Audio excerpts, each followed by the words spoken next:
Labas rytas! Kol amerikiečiai švenčia nepriklausomybės dieną, aš bandau ištrūkti iš Škotijos. Lyja nuo pat ryto, nesustojamai. Matomumas 30 metrų. Totalus rūkas. Apsirengiau tai aš gerai, bet prieš išvažiuodamas viešbutį vestibiulį išsivalysiu šalmovizorių, sakau.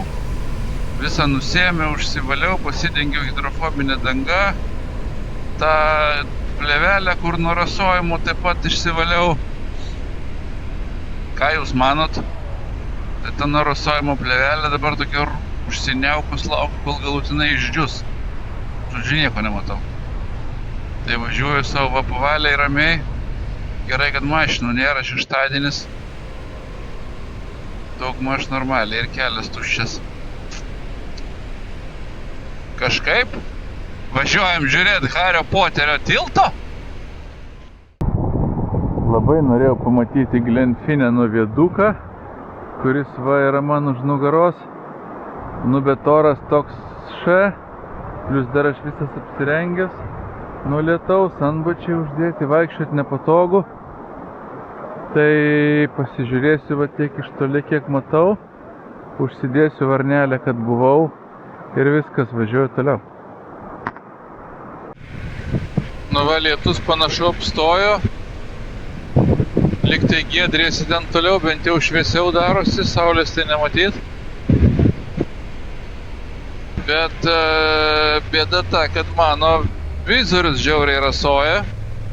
Aš durnelis išsiardžiau šiandien tą vizorių, išsivaliau. Ir tą pinloką irgi nuėmiau, išvaliau ir turbūt neišdžiavinau iki galo, už tai jisai biškį rasoja. Tai šiek tiek nesmagu. Sustosiu kokiai sausoj kavinėje, pasėdėsiu, išsidžiavinsiu. Gal padės. Buvau sustojęs prie to Glenfinnan viaduko.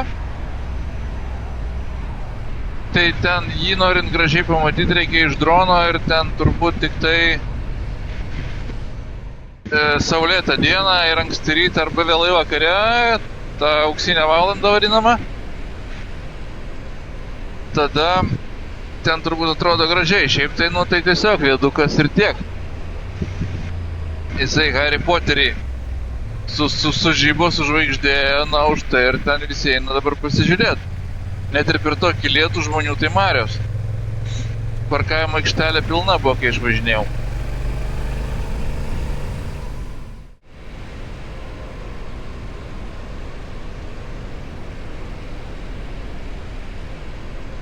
Taip, čia dar kažkoks gražus šiaip žiauriai. Faini tie ir čia tie pastatai akmeniniai, tie tiltai, tie vaizdai, čia tikrai, na, graži ta Škotija, negali sakyti. Bet, nu, pat visas tas oras jiem viską gadina. Aš įsivaizduoju, kad tas 3 dienas per metus, kai čia gražu, kai čia geras oras, tai čia yra pasaka. Bet visą kitą laiką, aš šiandien sakiau, sakė pas mus Škotijai, sakė šį trečiadienį bus vasara ir paskui viskas.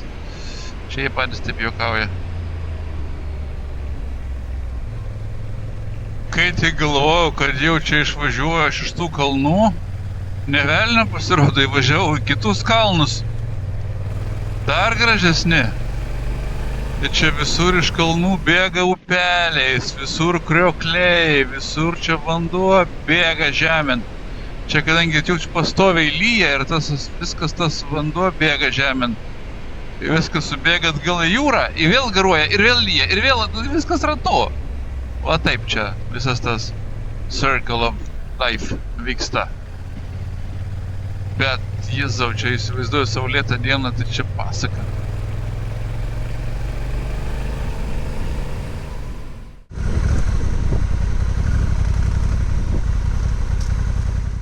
Čia kažkokia vieta vadinasi Three Sisters.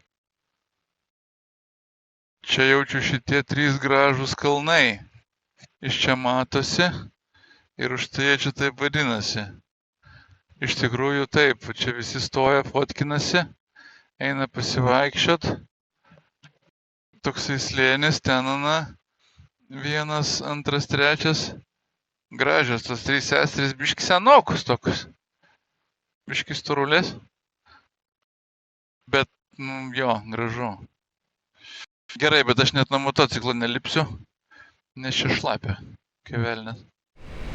Ar atsimenat Skyfall su 007 Jamesu Bondu?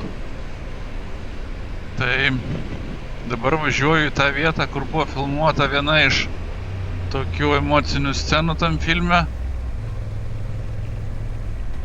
kur Jamesas Bondas susitikęs su M prieš ten tą galutinį mūšį su blogiečiu, kurį vaidino Javieras Bardemas.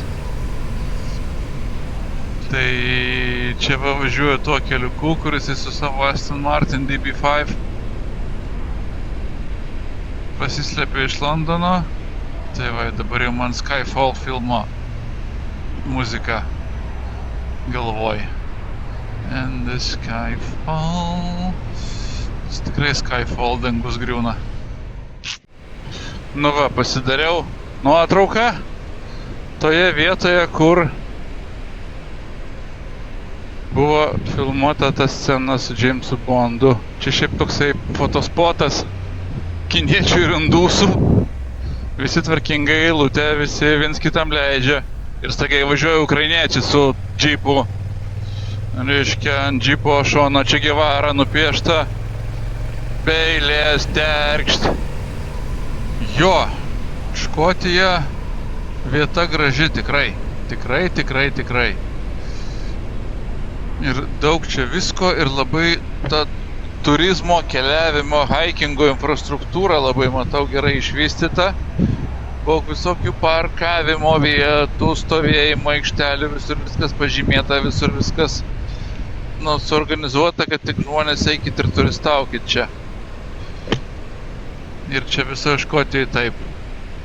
Aišku, nepigu, tikrai nepigu, bet čia be vietiniam, kur pasivaikščiot, vaikščiot pinigų nereikia, haikint ar trailint ar kažką tai, bet kemperių belė kiek, degaliniai sustojau, dabar va užkandau, kur užsipiliau, 2 tokie bedančiai ateina. Are you really from Lithuania? Sakau, yes. Oh, that's far away. Paskui sakė, kad dar pagyrė, kad aš labai gerai angliškai kalbu, sakė, bet kas skambu kaip Olandas, sakė, sako, tu nepanašus į lietuvį. Sako, mes pažįstam daug lietuvių, čia pas mus gyvena, dirba. Bet tokie patys darbininkai, vyrukai. Pamojavo rankom, viskai sakė, Glasgow važiuosi, tai sakė, motociklo tik nepalik centre, sakė, buvo. Gali apiplėšti, sakė, gali pavogti, sakė, tik nepalik mieste motociklo. Šeštadienio vakarą važiuojam pro Glasgow. Daug juostų, daug čia visko. Kuria dabar čia juostą važiuot, nežinau. Šituo sakė keliu, bet tai čia juostų į 1:08. Aš įsivaizduoju, kas čia vyksta. Palačiai, katruo dabar man važiuot. Traidstone šito turbūt. Čia užimta diena, kas čia vyksta, aš įsivaizduoju. Na, Glasgow tau nepasisekė, nelankysiu aš tavęs. Jo, matau, štai man Glasgow lieka po kairę. Dar vienas niūrus Britanijos miestas. Būk tu savo sveikatą. Linkėjimai tau ir tavo gyventojams šauniem. O aš važiuoju į pietus. Ten, kur giedriau ir šilčiau. Sveiki gyvi, ponios ir ponai. Nu, jau pamečiau skaičių, kelinta šiandien diena. Antradienį bus 3 savaitės, kaip aš čia važiuoju. Rytoj jau bus 3 savaitės, kaip aš čia važiuoju. Vakar davažiavau iki Glasgow, bet į patį miestą nelindau. Apsistojau priemiesčio viešbutėlį tokiam. Jau čia kainos labiau pamanomos. Beras tik 100 eurų sumokėjau už naktį. Ir visai geras kambarys buvo, su didelė lova, su ponė, su viskom, tai labai gerai pailsėjau, labai gerai išsimiegojau, jau kai išsimiegojau, tai iki 8:30 ryto miegojau. Vis tiek lyja, dar čia šlapia. Šiandien jau mažiau, ne taip pila kaip vakar rytą. Bet, išvažiavau iš to Glasgow priemiesčio, užsidėjau navigaciją vengiant autostradų link Carlisle. Tai jau bus Anglija, jau išvažiuosim iš Škotijos galų gale. Tikėsimės pasitaisys oras. O, čia kažkokios vestuvės panašu, ne? Kažkoks balius. Jo, Roadstone Hotel ir matosi baliaunų vieta.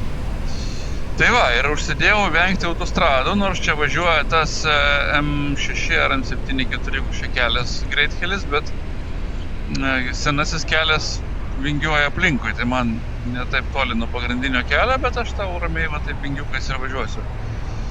Ir šiandien planas iki Carlisle, ten yra pilis, ten yra jau kaip ir Anglijos ir Škotijos pasienis, ir dar ten šalia yra Hadrian's Wall. Tai yra Romos imperijos šiaurinis pakraštys. Ir reiškia Romos imperija, kai buvo užkariavę Britų salą, Britaniją, tai va tik į Adriano, imperatoriaus Adriano vardu pavadinta siena.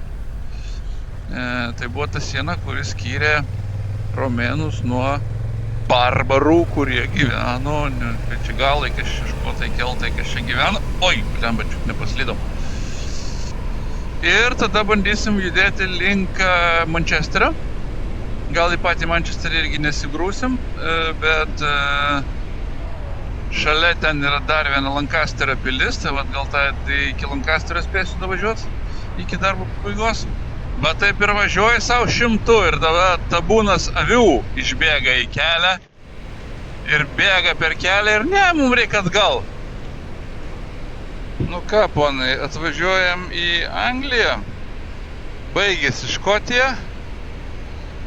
Va, sustojau nusifotkint prie Anglijos Škotijos pasienio. Margas traukinukas žmonės važiuoja. Va, viskas, atvažiavom, grįžom į Angliją. Nu dabar Anglai parodykit, koks pusius geras oras. Now we can speak English, not Scottish. Šiaurės Anglijos Carlisle miestelis. Aš esu daug kartų girdėjęs šitą pavadinimą. Gal net ir brendai kažkokie yra Carlisle. Karlo sala. Bet ką šitas miestelis, apie ką jisai, tai nieko nežinau. Bet kol kas va, privažiuoju prie jos pilies. Čia, kaip supratau, buvo šiaurinis Anglijos outpostas pasienyje su Škotija, iki kol susijungė. Tai ir panašu, kad čia toks industrinis miestas, nes čia daug tokių visokių, mačiau, kasyklų, visokių kalvių dirbtuvių, tai čia toks industrinis miestelis, pramoninis. Bet to jau toks angliškas visas, vėl raudonos plytos, žemi namukai. Carlisle pilis daugiau kaip 900 metų saugojo Šiaurės Angliją nuo nuolatinių škotų puldinėjimų. Stūkso čia tokia sena, visa va štai. Nežinau, ar įleis mane šiandien. Šiandien sekmadienis ir žmonių čia visai nėra. Tai nežinau, ar jinai dirba šiandien ar ne, bet net jeigu nedirba, tai aplink apeisiu, pažiūrėsiu, nes atrodo tai neblogai. Pirma versija šitos pilies statyta 11 amžiui. Lietuvoje dar tik tai krikščionys pasienį dubasindavo, o čia jau va, pilis statė ir žmonės gynėsi jau nuo piktų škotų. Jau, klausykit, buvo keli šimtai metų, kaip Romėnų imperija buvo žlugus jau. Čia vien Romos imperijos šiaurinis pakraštys taip pat čia buvo. Reiktų nepamiršti.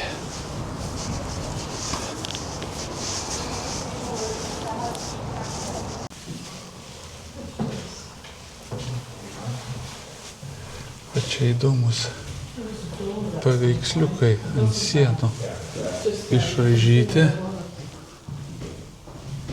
Parašyta, kad, sako, čia greičiausiai kareiviai arba sargai iš neturėjimo ką veikti. Išdekoravo plytas, tos akmenys. Ir visai gražiai. Čia toks 500 metų senumo grafiti. Jo, įdomi istorija. Pasirodo, čia prieš gerus 800 metų vyko visai įdomių reikalų. Anglai pietuose, škotai šiauriai. Čia šiaip netaip susitarė, kur čia ta siena eina tarp Škotijos ir šiaurės. Pastoviai kariaudavo.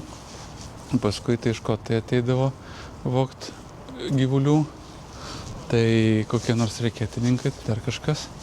Nu ir čia būdavo vietinė chebra, kurie vadinosi Ravers, kurie prižiūrėjo čia tvarką šitam pasienį. Daugiau mažiau. Aišku, už užmokestį. Jis sako, kad netgi terminas blackmail, šantažas, kilo būtent iš čia, kadangi jie rašydavo grasinančius laiškus ir už apsaugą iš šeimų imdavo pinigus.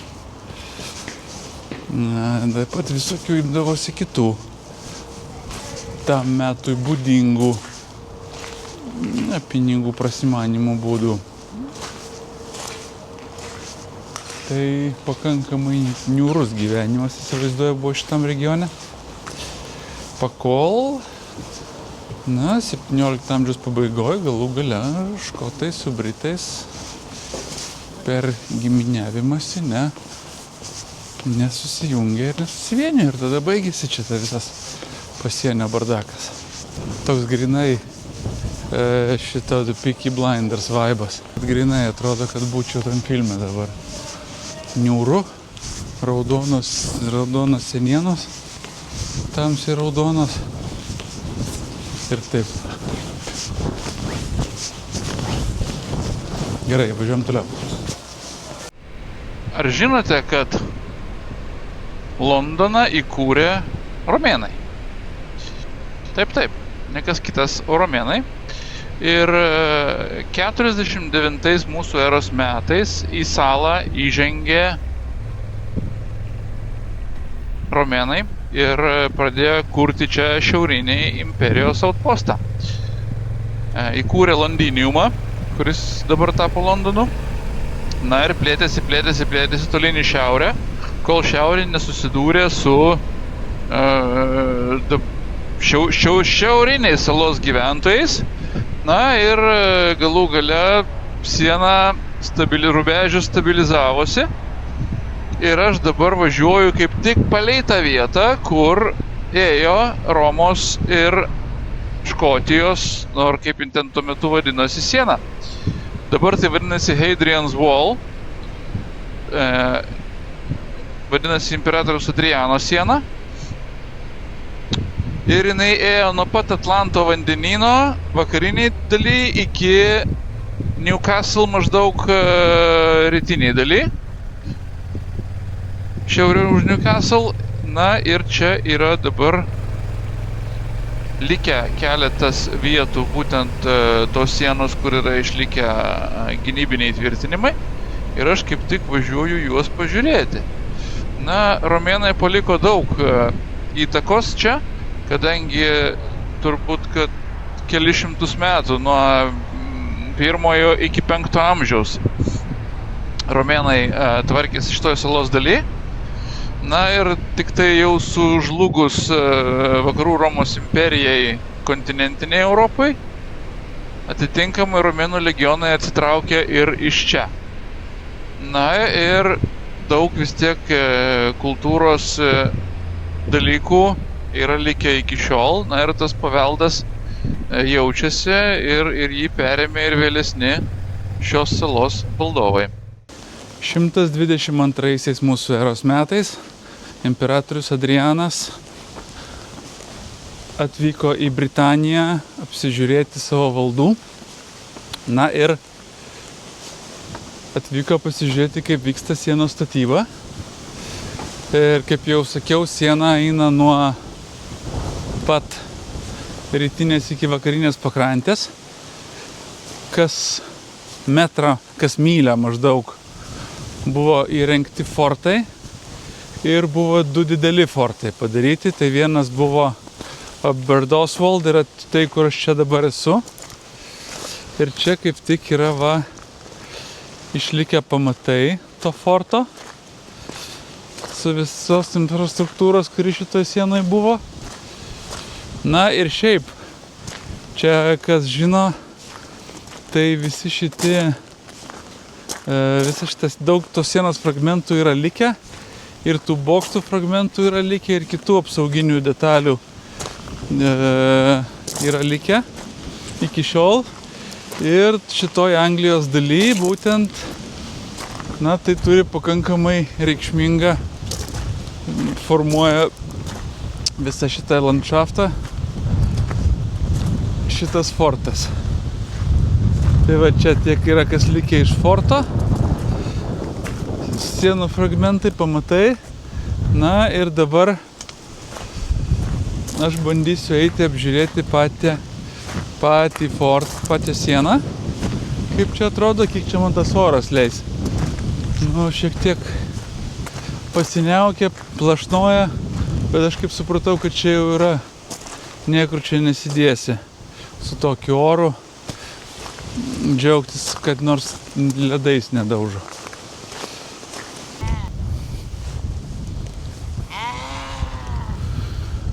Bet jau avių jie čia turi, tai ne tas žodis. Ir ir storos, ir plonos, ir mažykės, ir didesnės, ir kokios tik nori. Ir prišykusios visą pievą.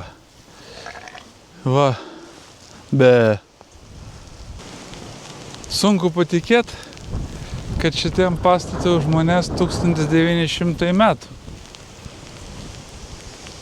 Šitiem likučiam, aišku, to pastato, bet vis tiek. Čia jie paskui vietinė, jaučiu, kaip po to romėnam išėjus, tai iš tų plytų išsiardė savo namus pasistatė ir kitus pastatus perpanaudojo, bet gražu, kad čia taip likę viskas.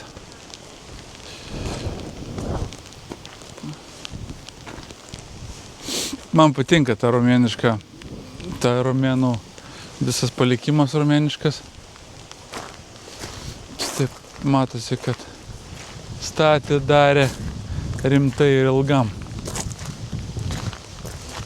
Gal ir iš čia tas Britų irgi įprotis daryti dalykus rimtai ir ilgam.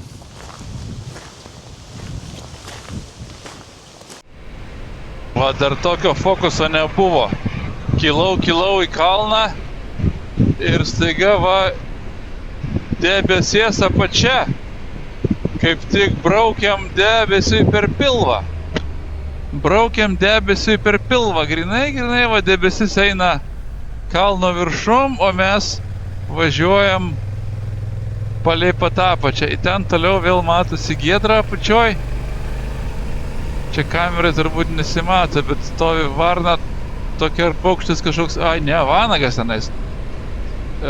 Kaip vietoj stovėtų, žinai, prieš vėją. Bet čia ten toliau matosi vėl giedra jau.